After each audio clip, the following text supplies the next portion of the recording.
dan mengajarkan pasien itu untuk hidup sehat. Jadi kalau dokter itu bukan hanya merawat pasien ya, jadi selain itu juga mengajari pasien itu atau orang-orang di sekitarnya untuk hidup sehat, jadi bisa menghindari penyakit itu. Karena sebenarnya paling utama dari dokter itu sebenarnya bukan hanya mengobati, tapi juga menghindari pasien-pasien untuk sakit.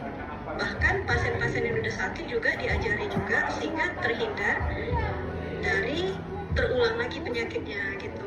Nah, jadi setelah nonton itu terinspirasi dan benar-benar ibu rasakan saat praktek baik di puskesmas maupun di rumah sakit itu saat kita sudah berhasil merawat pasien, begitu pasien atau keluarga pasien itu mengucapkan terima kasih, itu senang banget rasanya. Jadi mungkin kalau adik-adik ada yang pengen jadi dokter, mungkin nanti saat jadi dokter itu akan merasakan hal kayak gitu.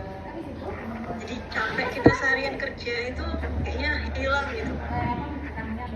Berarti itu mungkin alasan ibu juga. Berarti awalnya kenapa dokter pengen jadi memiliki kerjaan ini karena nonton serial tadi itu ya? Terinspirasi dari serial itu. Dokter mau nanya lagi dong. Dokter sudah berapa lama dokter praktik di bidang ini?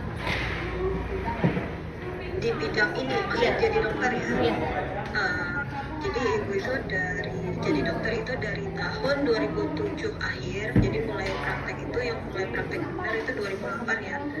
Jadi sekitar berapa tahun itu? Udah lebih dari 10 tahun ya, udah belasan tahun. Itu pindah-pindah sih kerjanya, di puskesmas pernah, kemudian pindah ke rumah sakit, sampai sekarang akhirnya ibu sekolah lagi dan baru lulus kemarin. Jadi kalau jadi dokter itu, kalau rata-rata sih orang berpikir namanya itu long life study. Jadi bukan hanya kita selesai belajar jadi dokter selesai, enggak.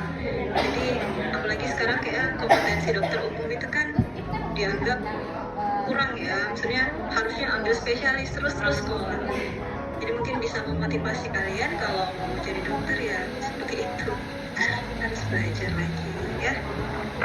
Berarti dokter kan udah lama nih ngambil di bidang ini. Ya. Bagaimana cara dokter untuk memeriksa pasien yang terkena penyakit di bagian reproduksi? Jadi kalau cara memeriksa pasien sebenarnya semuanya sama ya, bukan hanya reproduksi secara umum ya. Memeriksa pasien itu kita punya standar, kalau di istilah di kedokteran itu namanya lege artis. Jadi ada art, ada seni. Jadi jangan kira dokter itu kayak robot gitu ya. Jadi ada seni, karena masing-masing pasien itu kan berbeda. Jadi kita di situ juga kita butuh seni. Kita harus memikirkan kenyamanan pasien. Ini baru secara standar ya. Nyamanan pasien, privasi pasien. Nah, untuk urutannya yang pertama pasti mungkin adik-adik pernah berobat ya sebelumnya. Mungkin ditanya-tanya dulu nggak, diwawancarai sakitnya apa, keluhannya apa. Nah, dalam hal ini mungkin kalau reproduksi ya, misalnya apa reproduksi, contohnya nyeri perut biasanya seringnya gitu ya. Nanti ditanya sudah berapa lama, apakah ada demam, itu namanya anamnesa ya. Yang pertama anamnesa, kemudian yang kedua dilakukan pemeriksaan fisik ya, dilakukan pemeriksaan fisik karena ini reproduksi. Biasanya itu periksa bagian perut, biasanya kita mulai dari bagian luar dulu, bagian perut, kemudian baru diperiksa area reproduksinya. Nah ini pasti juga harus diperiksa di ruangan yang tertutup ya, karena kan tahu sendiri kalau area reproduksi kan harusnya privasi pasien ya, jadi kita jaga, itu harus kita jaga kenyamanan. Kemudian yang ketiga, setelah pemeriksaan fisik, kita periksa penunjang.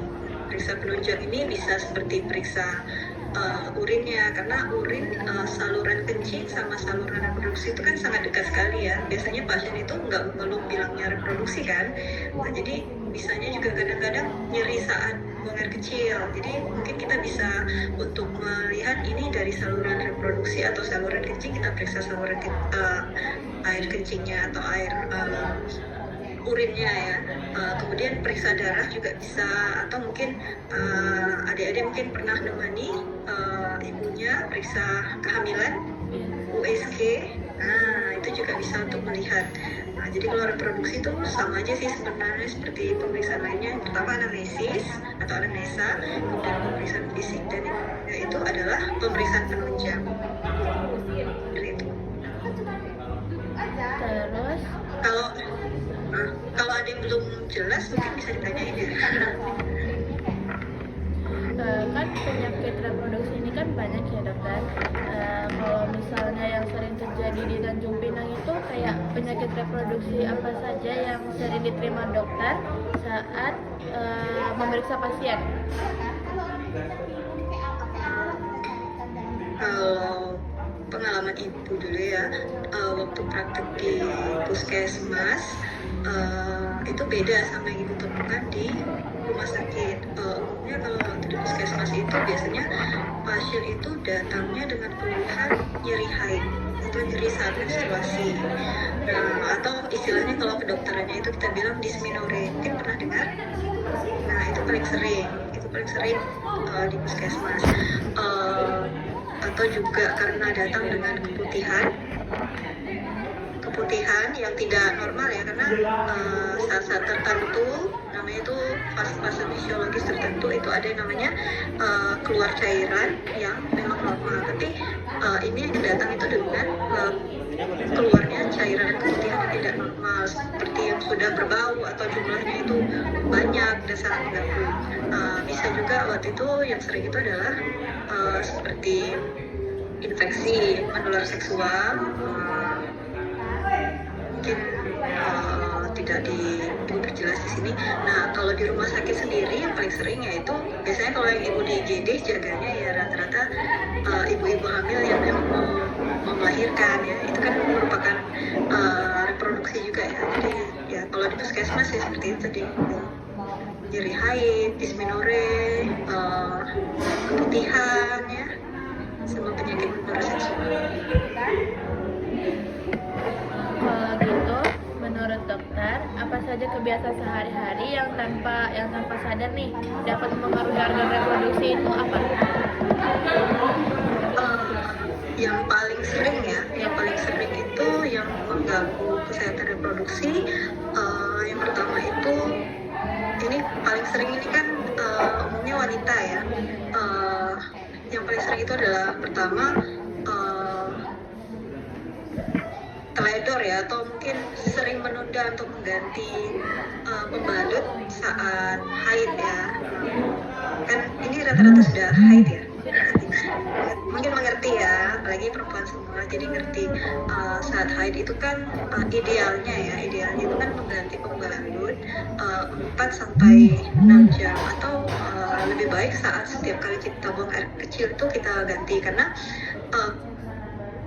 resiko untuk terjadinya infeksi bakteri apabila kita tidak mengganti itu kan sangat besar, karena ini kan lagi haid, ada darah itu kan jadi media pertumbuhan dari bakteri. Jadi sebaiknya itu ya 4-6 jam itu ganti, atau lebih bagus lagi setiap kali kita buang air kecil ganti, karena kan kalau kita buang air kecil posisinya akan berubah ya pasti ya posisinya.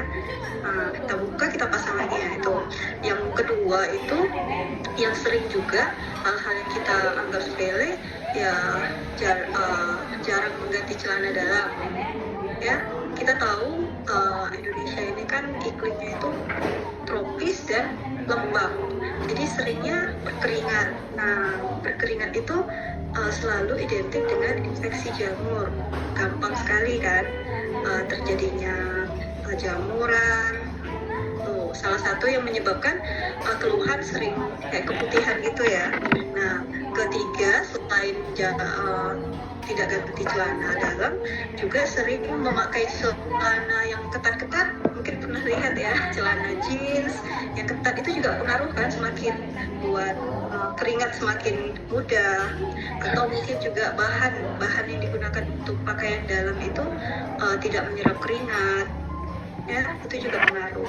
Nah, satu lagi ini yang penting juga yang kadang-kadang orang tidak sadari, saking ingin menjaga kebersihan, sering sekali menggunakan produk-produk pembersih ya. Mungkin pernah lihat nggak pakai produk pembersih seperti kalau kita membersihkan itu kayak pakai tisu ya, ada yang model kayak tisu atau mungkin sabun ya.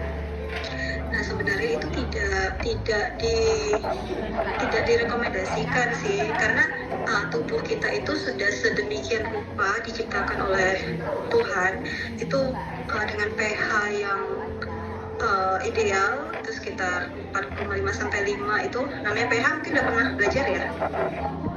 Itu suatu kondisi di mana di situ untuk istilahnya ring level pH itu 4,5 sampai 5 itu idealnya, sehingga pada posisi itu bakteri atau jamur itu sudah komposisinya udah benar. Tapi seandainya kalau kita pakai sabun, jadi pH-nya itu semakin meningkat.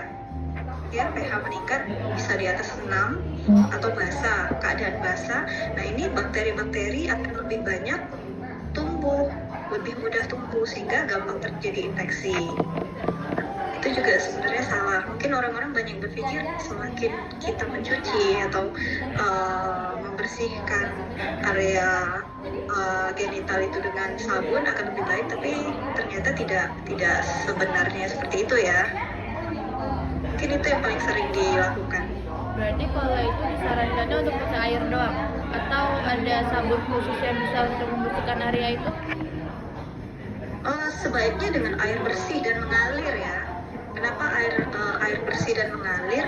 Karena kalau air yang sudah tertampung, misalnya kalau pakai bak gitu ya, atau pakai ember itu kalau sudah lebih dari beberapa jam kan, ya bisa dijadikan tumbuhan bakteri atau jamur juga. Jadi sebaiknya kalau air mengalir itu lebih disarankan.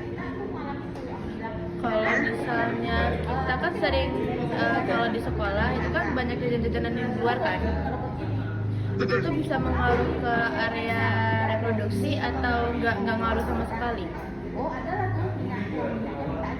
Sebenarnya kalau makanan jajanan gitu ya, kayak jajanan apa ya, makanan snack gitu atau gimana? Kalau secara umum sih sebenarnya secara tidak langsung bisa Mungkin itu aja. Terima kasih dokter. Assalamualaikum.